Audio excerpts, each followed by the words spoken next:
Everyone, thank you once again. This is Bruce Muffson from SUNRIDGE of Nevada, dropping another video on you guys, and it's a biggie. No argument. J. Cole, K.O.D. The song we picked today was Once an Addict. I'm going to get into it in a second and break it down like I always do, but amazing.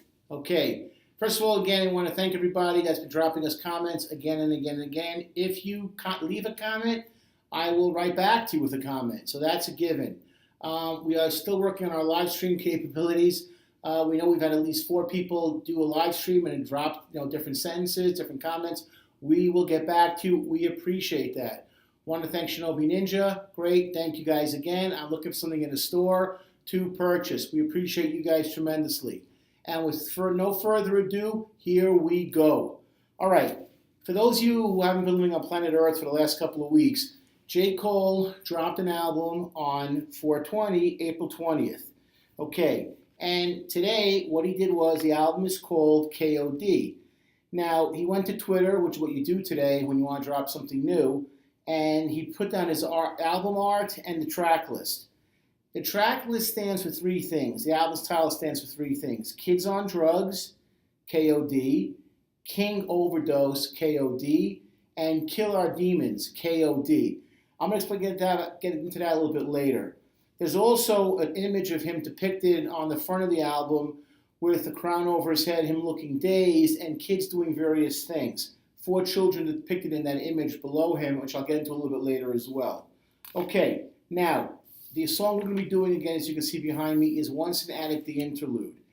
Now, the other thing also is that was interesting is that he dropped an album about drugs on the official holiday that we celebrate weed.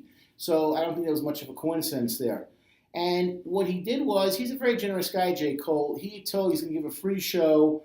He put it out there on Twitter, first come, first serve, new album, K.O.D. 420, and that's where he went with this.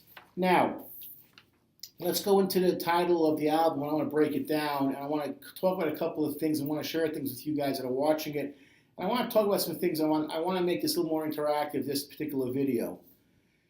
First part is this. He talks about how the term K.O.D. came about and the 3 breakdowns. Here we go. Kids on drugs. All right. K.O.D.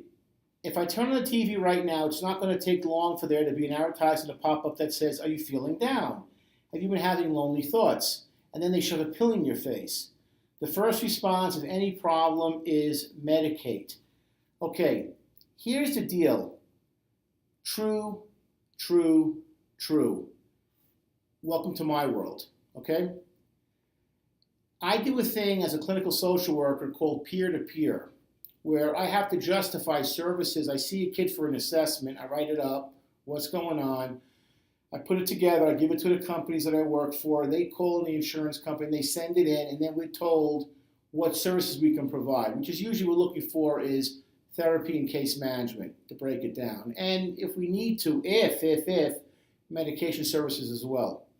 All right, for years, the first comment from these doctors, who, by the way, never saw the patient, I want to clarify something, they're working off paperwork, which they wouldn't read anyway, from what I would realize over and over doing these. Very bare minimum of reading the paperwork is say, is the child, not adult, is the child on medication, okay? Needs to be on medication, And I'm like, well, I think with therapy we can avoid the medication.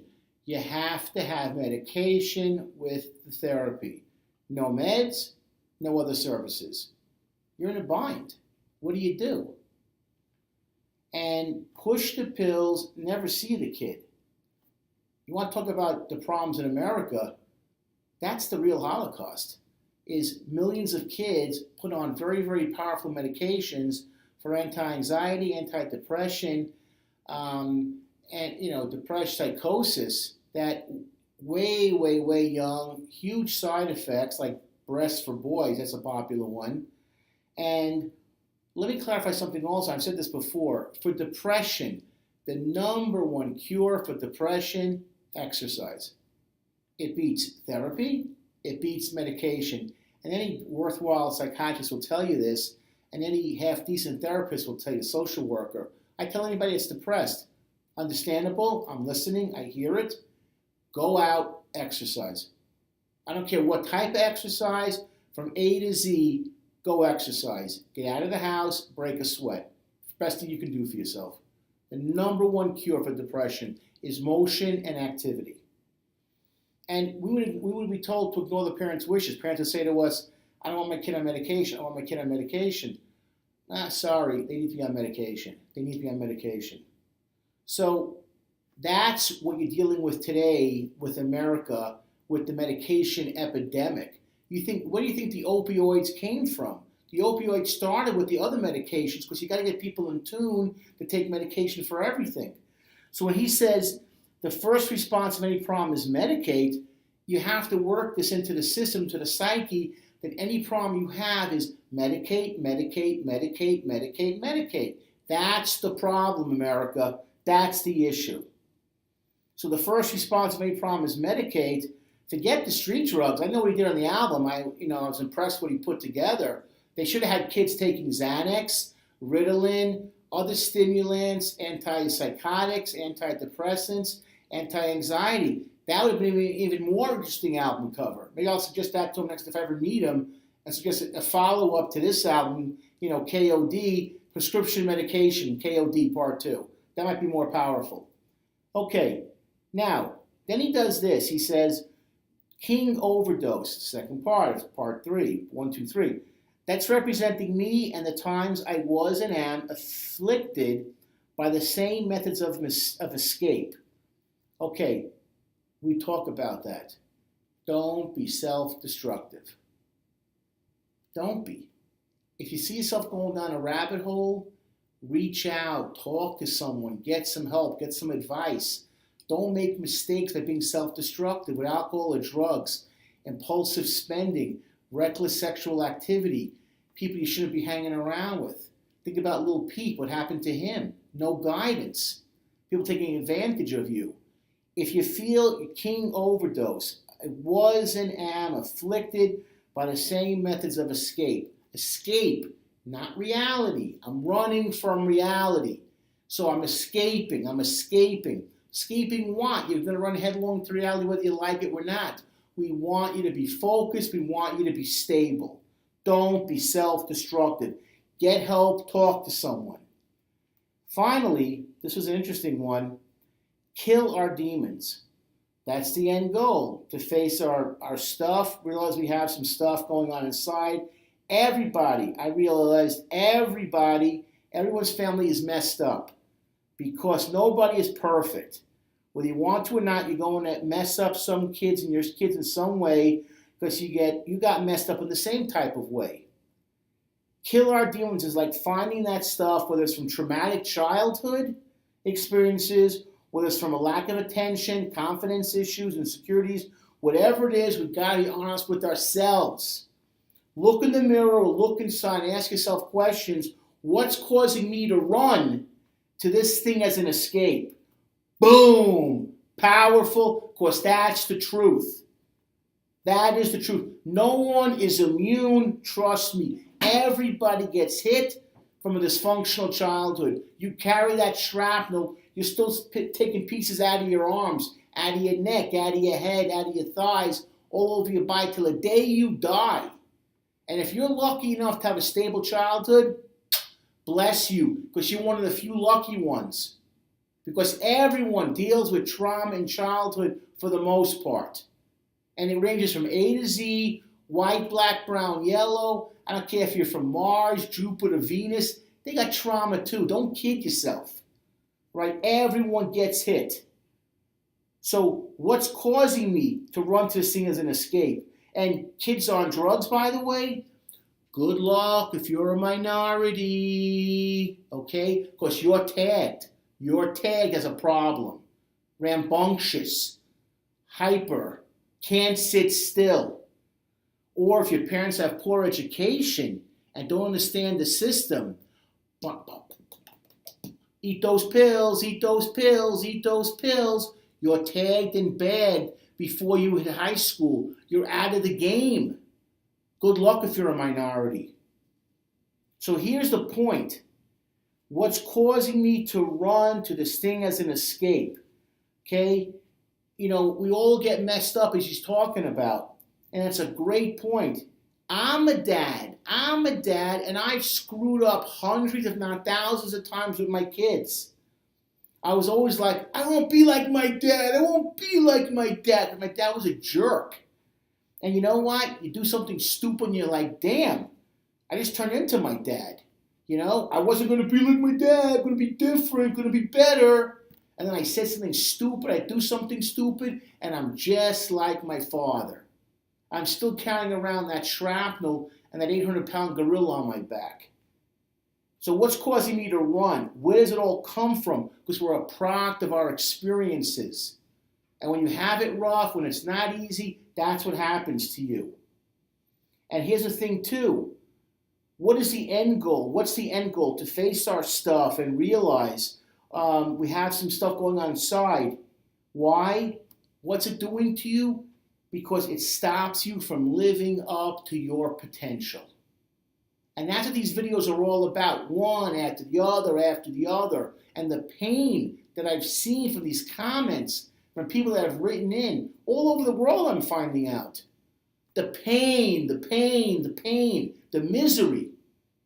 Because we're so jacked up, we got so much shrapnel and carnage and blood and bullet holes in us that we're not living up to our God-given potential to have a happy life, to be successful, to achieve more. Because we're still wrapped up in what we experience as children. And that's what J. Cole is talking about with this album, with this song. Now, I didn't mean to get so excited, I apologize, but I really like what he did, and I wanted to kind of share it. And there's some talk also like, whoa, this album is heavy. These songs are heavy. They are heavy, and I'm glad they're heavy. It needs to be said. Instead of pretending everything's great, we're so happy. Your mom's messed up. Your dad is not around. You've been sexually offended. Oh, you'll be the next Barack Obama. Oh, come on, man. Seriously? Who's pretending who? You're damaged goods. You're off to the side. You're shunted. You're not going to be batting cleanup. It's unrealistic. The game is already over before it even started for you. All of these videos are designed with these songs that we pick, and we take time trying to find the right song. It's to get people to understand what you experience does not have to define you for the rest of your life. And the quicker you realize that, the quicker you get on board with that, you don't got to do self-destructive things. You don't got to turn to medication. And like he said in the last part, kill our demons. What's he referring to? He's referring to the demons, not the Walking Dead with the zombies. Ooh, that's not the point. The demons are the demons that are keeping us from being happy, from being successful, from hitting our potential. That's the demons. Those are demons in your head. Not the scary stuff like, that's BS. That's not real. It's the demons that are locked in there that we can't regurgitate out or vomit out that are holding us back. And that's what I'm trying to get people to understand. You deserve to be happy. You deserve to feel good about yourself. Kill our demons. K-O-D. That's what he's referring to. Now, I do like art. I have to do a little talking about that. The guy who the guy who drew the album cover is called Six Mao. And let me show this up. I'm sure I'm so able to see it. You can see very closely what's going on. So, yeah. Okay. So, this is meant to represent, obviously, J. Cole. He's not looking like he's having a good day. Okay, he's under the influence on some level. Now, if you see the kids, let me slide it over, sorry. If you see the kids up close, okay, this young man is smoking, okay, this young man is sipping lean. This looks like a young girl is snorting a line of coke. I see ecstasy here, okay? And then you got two skulls right here. He looks, you can see his eyes, the whites are almost like he's having a seizure or an overdose. And on the back of the album covers other kids doing other drug paraphernalia, I don't have the right word, but drug paraphernalia type activities. And he goes like this. There's a disclaimer on the front cover that says, this album is no way intended to glorify addiction. Why do people do all these things? Why are kids drawn to all of these things? Why is he talking about them? Because this is their way of coping. They're not just taking prescription pills, they're doing things because they can't cope. So you smoke, you do the lean, you do the coke, you do the X, and you got the skulls and the other kids. Here's the other page of the other kids behind it on the back of the album cover. A little closer, and he has various kids doing those things. It's because the kids are unhappy. They're miserable. They don't want to deal with reality. They're trying to escape. And they're escaping. The only way they know how is being self-destructive. So the beauty of J. Cole's album is this. When he talks about kids on drugs, king overdose, kill our demons, it's 3 different sections. It's really 1. It may seem like it's three very different perspectives. Ultimately, it's about 1 perspective. Don't do these things. Don't get yourself put onto the pipeline of self-destruction. Find out what's wrong and break free. Ultimately, kill your demons. You may start this way. From what you've experienced, don't end up this way. Okay, now, here we go to the song. It's J. Cole, Once an Addict, the Interlude. Okay, why do I like this album so much and why do I like this song? Because this is the reality that kids, thousands of kids in America, probably tens of thousands of kids, are dealing with on some level every day. And he's choosing to talk about it. And to be quite honest, it may seem graphic, the words that he's using, but it's real. And to be honest also, I could discuss things on a lot worse level from what I've seen going into people's homes, and at least he has a mother. He's not being sexually offended. He's not being physically abused. He's not being beaten up by a crazy boyfriend. Watch his mother get pummeled into the ground. I've seen all those things, heard all those things, even worse stories, terrible stories. And it could be a lot worse what kids today are dealing with. So when these kids are doing the lean, the coke, the ecstasy, one person wanted maybe they look like a Xanny bar hit. I'm not surprised. I'm not disappointed.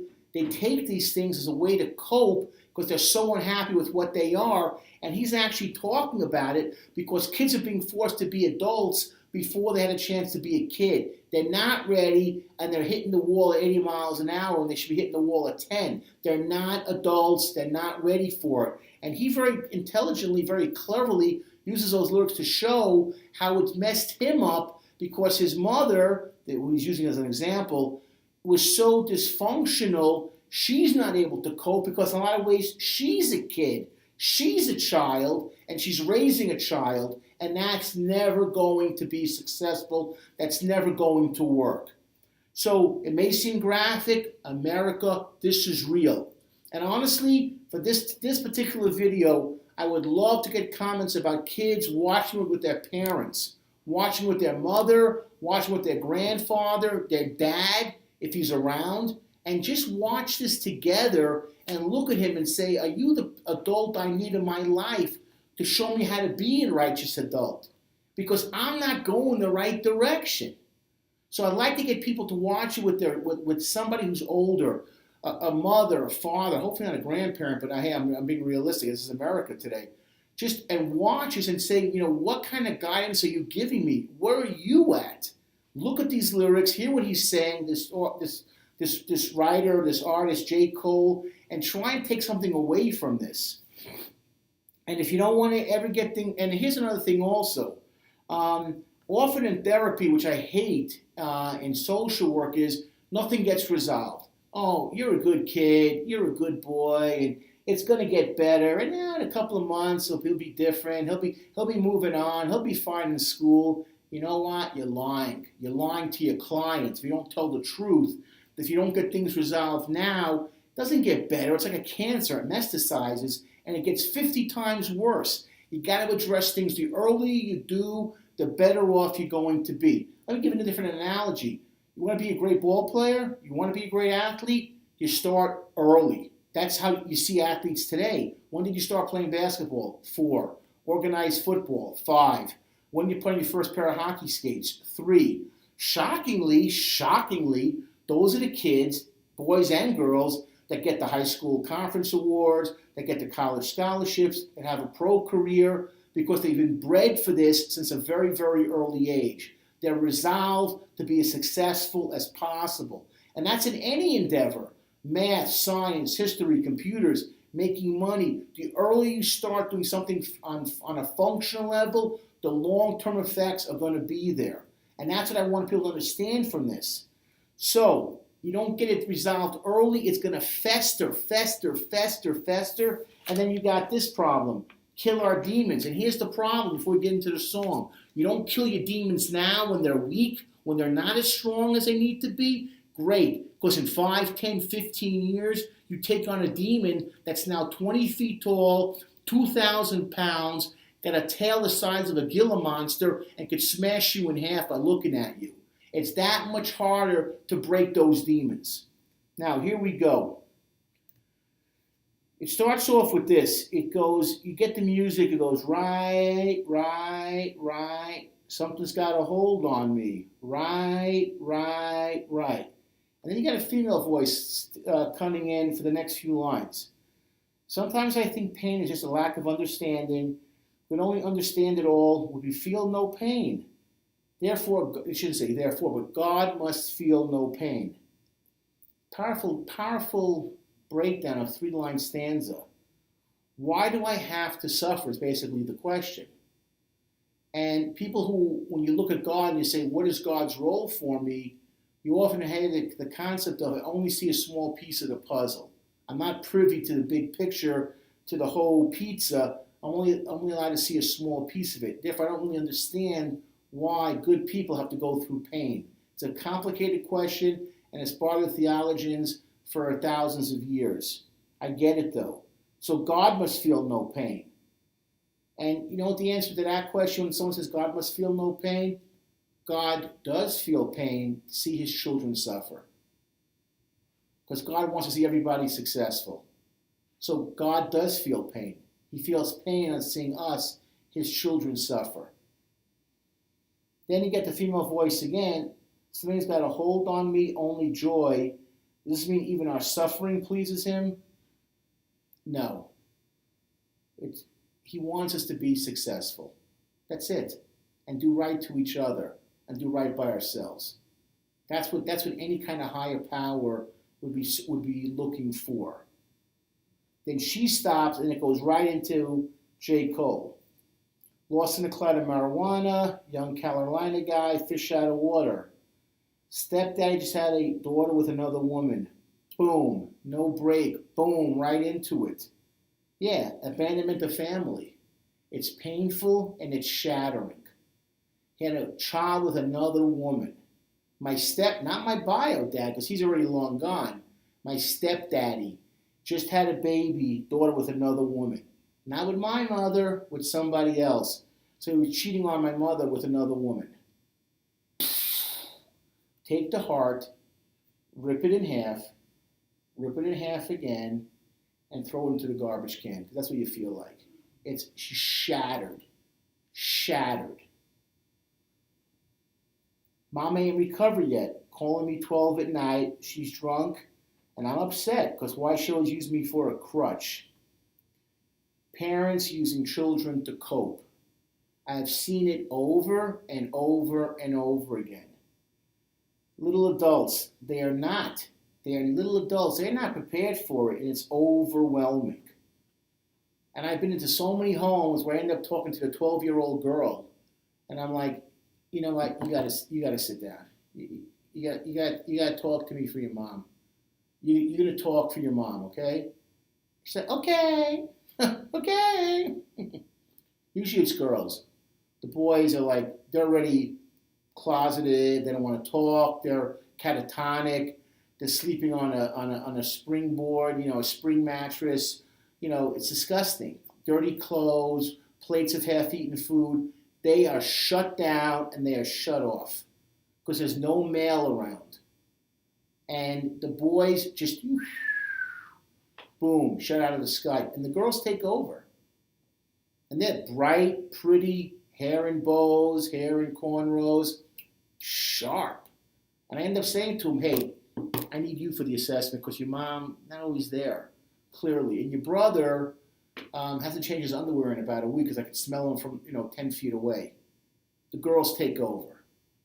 Now in Disneyland and all these other kind of worlds, the kids are wisecracking, really sharp, really tight. That's Hollywood. That's not real life. Don't think that we watch on cable or from these other channels that this is how people actually live. And a 12-year-old has a stock portfolio, can't wait to drive a car because they have two Maseratis in there, really sharp with the ladies, knows how to dress, and they do it with girls and boys. But it's not real life.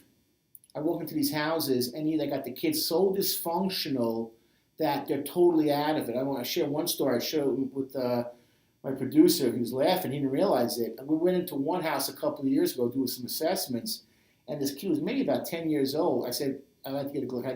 They said, Mom said you want something to drink. I said, can I get a glass of water? The kid got me a glass of water from like the fountain, the spigot, and then he spit into it. And then he gave it to me. And I knew he spit it anyway. He went like to his brother like this, like wink, wink, haha, funny, right? Funny, funny. I took the water, spilled it out. I filled it when I went, you want to drink that? You think that's funny? Then all of a sudden it wasn't so funny anymore.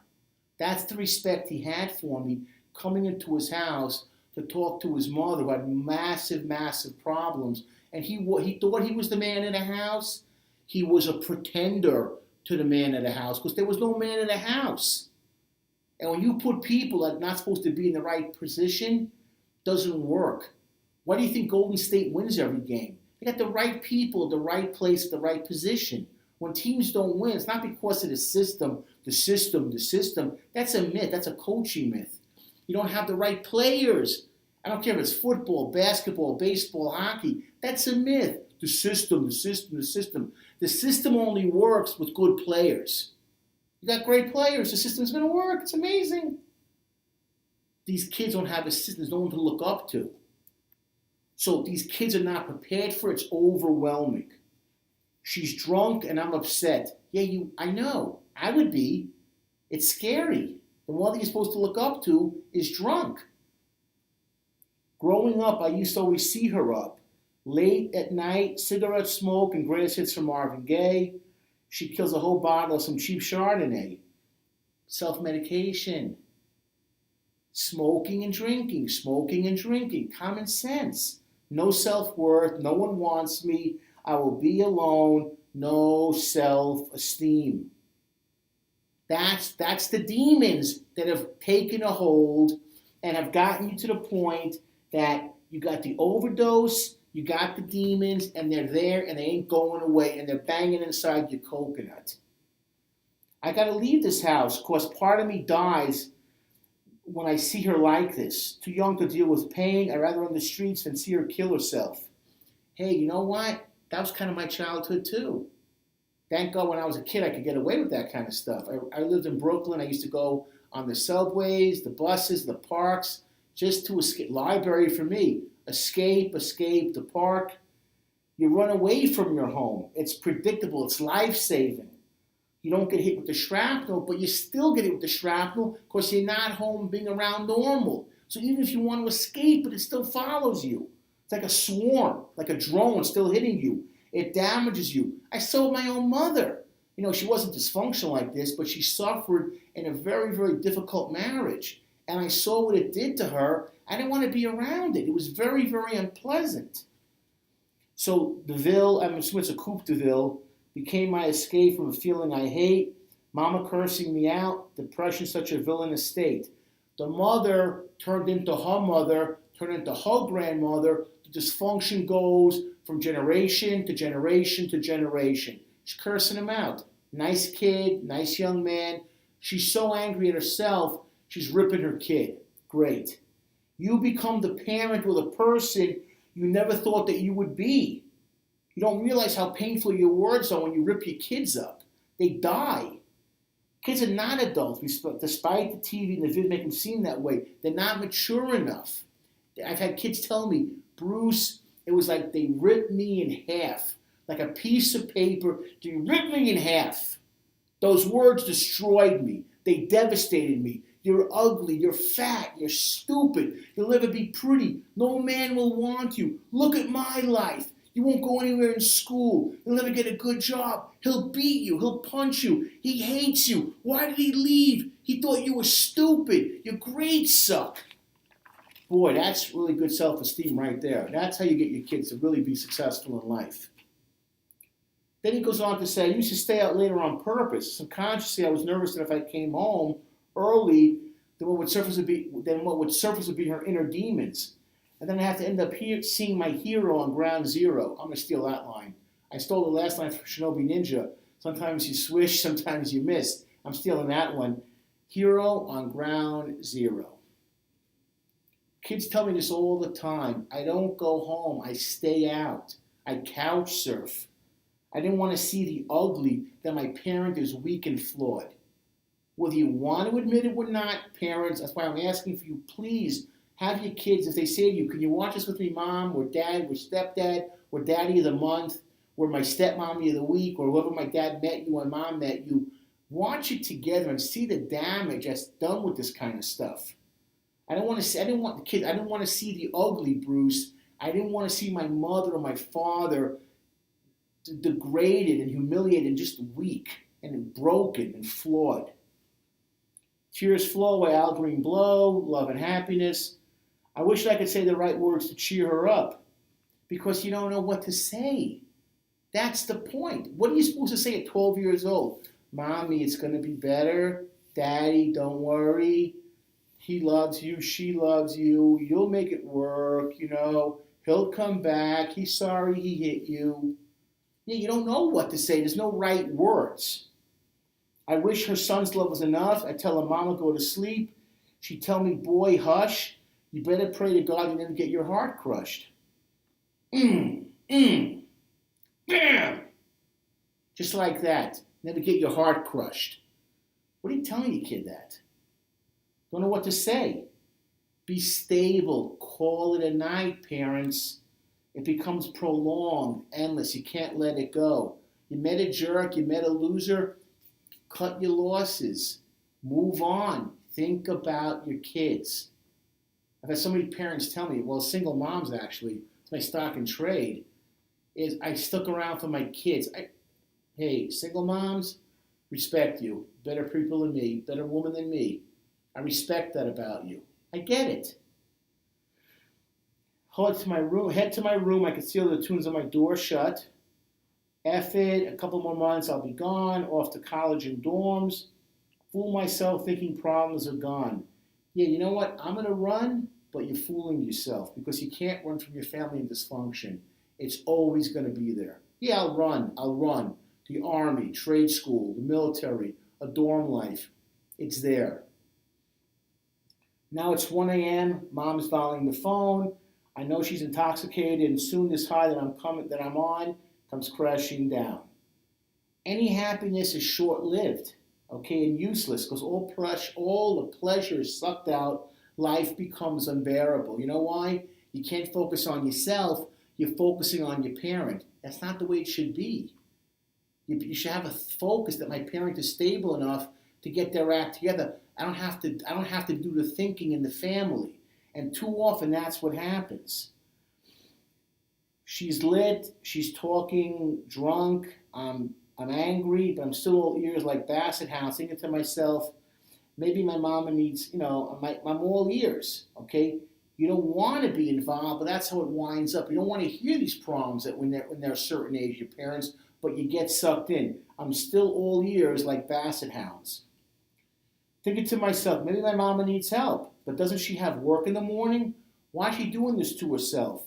Hate how she's slurring her words, sounding so absurd. This is not the woman I know.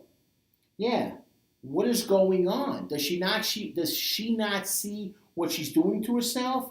How she's looking and acting? Act like an adult. Why am I the adult here? And so often when I go into these homes, it's role reversal. The kid who's 10, 12 years old is the parent. And the mom is like, I'm talking to her in English, Hebrew, Tagalog, Tagalogon, Russian, French, Spanish.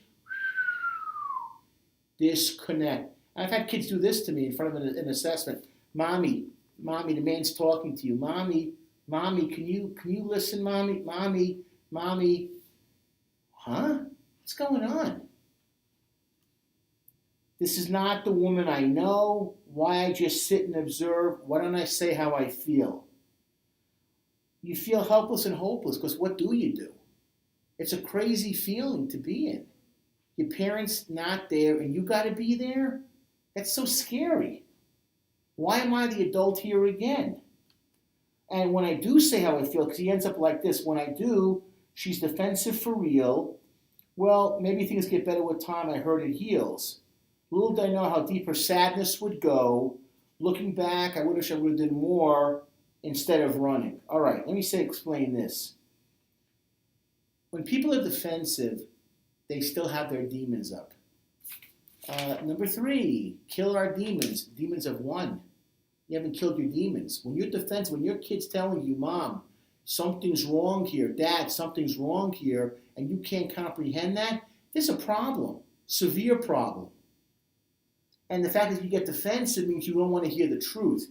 You're letting your demons do the talking for you. And when things get better with time, no. Fantasy. They don't get better with time. If they don't get resolved, it's like a cancer. You treat it now, or you'll treat it later, it'll be 20 times worse. Don't kid yourself. Yeah, it'll get better over time. It'll work itself out. No, don't. It don't work itself out. It gets worse over time because it never got resolved, and it bores into you deeper and deeper and deeper, and to take it out of you requires that much more cutting and slicing open and getting deeper and deeper. So by the time they get it out of you, you wish you were dead. And then finally, new voice. Something's got a hold on me, I can't let it go. Out of fear, I won't be free.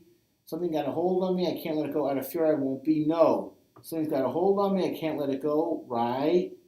And then you got a female voice, life can bring much pain. Now this new voice, they're saying is his alter ego called Kill Edward. That's his alter ego. And then the ending is life can bring much pain, female voice, and you don't hear this on the lyrics. It goes, choose wisely. There are many ways to deal with the pain. Don't be self-destructive. He did this was a good job. Kids on drugs, king overdose, kill our demons. Because, yeah, life can bring much pain. And I've heard of enough comments from you people out there. You want to say you people. All the fans that have commented.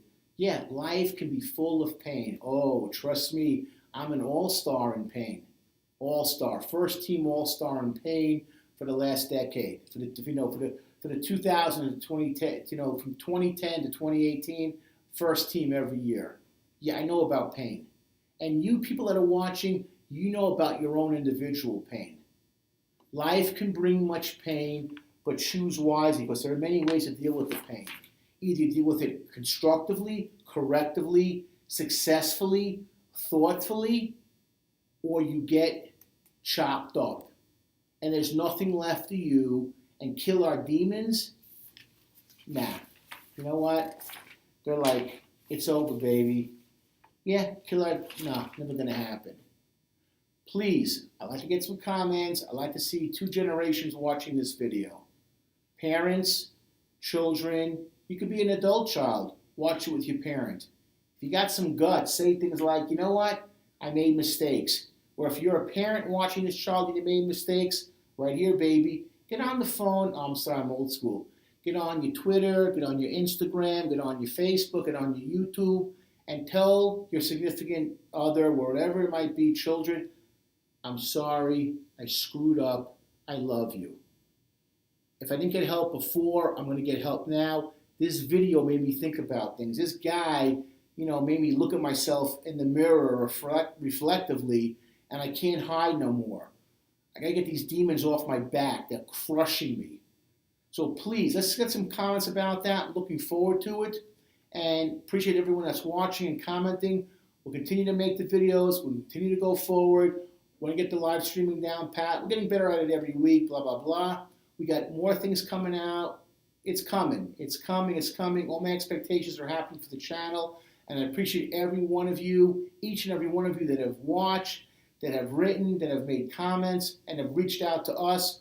We love it. Everybody enjoy, get strong, be thinking about yourself, and don't be self-destructive. Be good.